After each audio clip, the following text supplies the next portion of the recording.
One of the most common questions that I get, whether it's in the comment section or via emails, is from a white man who is interested in a black woman, whether it be a particular black woman from his job or from the gym or just that he passes throughout the neighborhood, and he's interested in her, but he's afraid of approaching her in a romantic way because he's worried that she may not be interested in dating and being in a relationship with white men. Every time that I get this comment or I get this email with this dilemma, I don't ever say this because I try so hard to be nice, and I mean this in the nicest, kindest way possible, but you have to get over it. Like, in all seriousness, you have to get over it. Realistically, you do not ever know for sure. You will never, ever, ever know for sure whether or not a woman is going to be interested in you when you approach her. Let's take a white woman for example. You assuming that she will be interested in you because you're a white man and she's a white woman, like that's just like a false assumption, or maybe not a false assumption, but that's kind of like an inflated assumption, if you get what I mean. There are plenty, like literally there are plenty of white women who date outside of their race, who primarily date outside of their race, and it's their preference to do so. And not like that aside, forget that. Forget the women, forget the white women who are more interested in dating outside of their race. There are a plethora of reasons why this woman could turn you down. She could turn you down because she's in a relationship, or she could turn you down because she is enjoying her single season. She could turn you down because she's not even a heterosexual woman, or, she could turn you down to just be super blunt because she's just not interested in being with you. Now, obviously, most people tend to enter into relationships with people that are of the same race as them. But when you put bigotry to the side, the number one reason for that is because of proximity and just the ease of doing so. Most of us tend to follow the path of least resistance. And so that means that more often than not, we're going to mix and mingle with people who look like us and people who share our interest. And therefore, that means that you're going to see more same-race relationships than other types of relationships. And you have to consider the fact that more often than not, it is the man who is initiating contact with the woman. Therefore, if you take my first point, which is that more often than not, people date within their race due to the ease and proximity of doing so, if you take that point and you combine it with the fact that more often than not, men are initiating contact with women, men are pursuing women. If you put those 2 points together, then of course you're going to see more same-race relationships. But here's a little food for thought. Here's something to consider.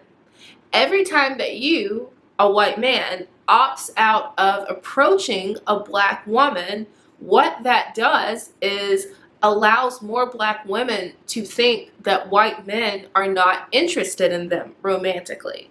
And therefore, you opting out of approaching this woman or these women, it actually paradoxically creates the problem that's preventing you from approaching them in the first place. So if you want to experience something that's different than what you're used to, you have to act differently than what you're used to. Another common comment that I see in my comment section or that I receive in my emails is white men just feeling hesitant to approach or to enter into a relationship, an intimate relationship with a black woman, even if they want to and even if they have someone in mind, because of the fact that they are afraid that physically they will not measure up. And first of all, this is for my ladies out there who may be watching this video.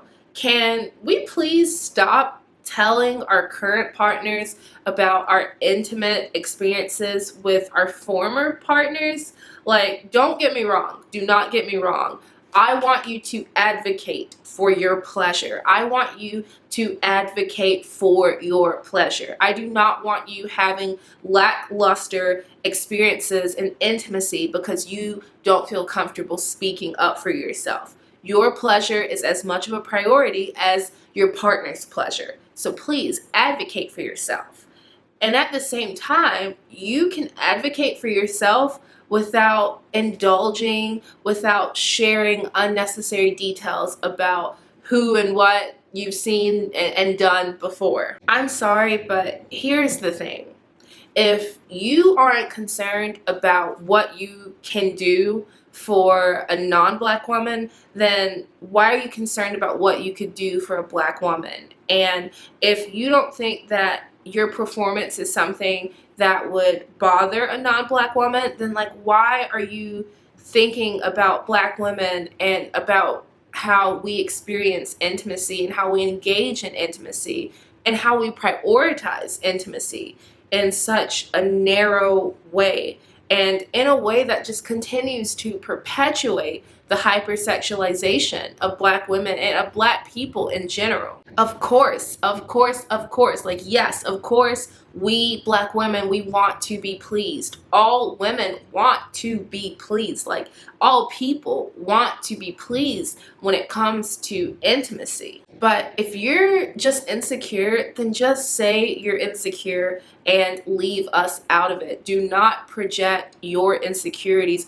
onto us, and don't project your insecurities onto us and make it seem as if we are a certain way, in like a monolithic way, like generally speaking we are a certain way when we aren't necessarily. Like I don't want to say that, you know, sexual compatibility isn't important, it's not a priority to us, because of course it's a priority, but the level of priority and the degree of priority is going to be different from woman to woman. And again, black women, we are just women. Like we are just people at the end of the day. You can't just like throw, you know, what is it, like the blanket? I don't know. I swear, some days I know exactly what I want to say and I just like hit every analogy and every metaphor, and then other days I don't even know.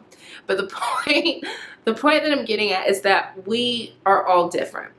We are all different, and it is so important that you have to identify what your insecurities are and not project them onto someone else. And the last comment that I hear over and over from the white men that contact me is that he's worried that either his partner's family won't accept him because he's not a black man, or that his family won't accept his partner because she's not a white woman.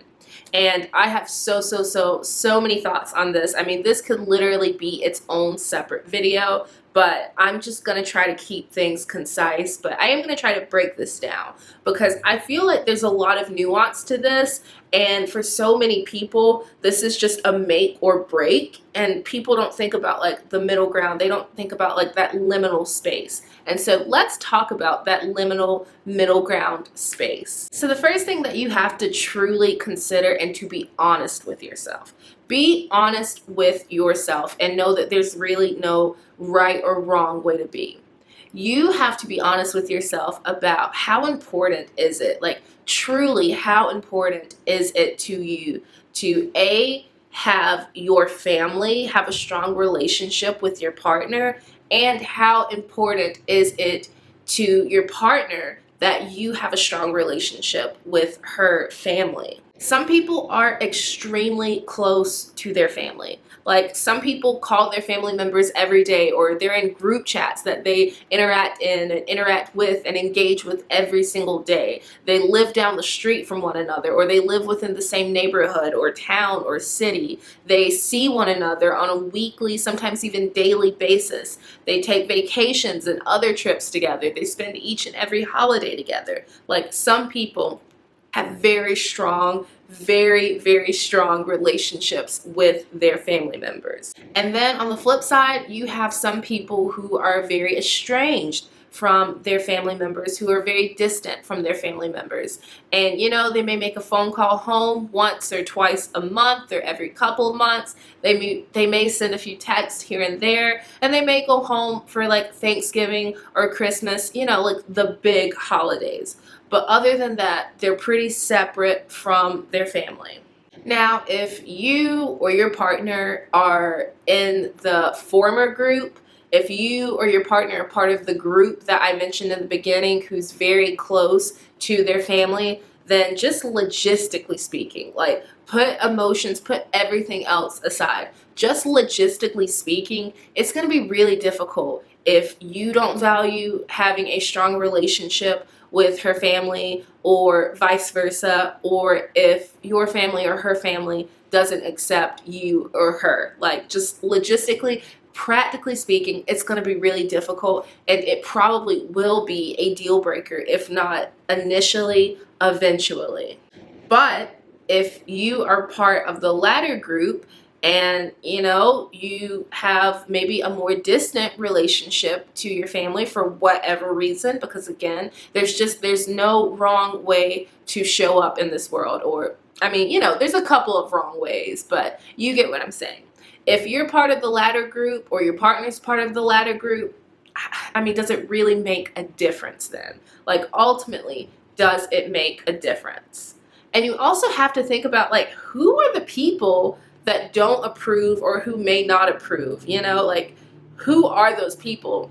Is it your parents or her parents, or, you know, grandparents, siblings, aunts, uncles, cousins? Like, who are the actual people that you are concerned about not gaining approval from, or that you are concerned about her not gaining approval from? Let's just be honest here. Like, let's just keep it a buck.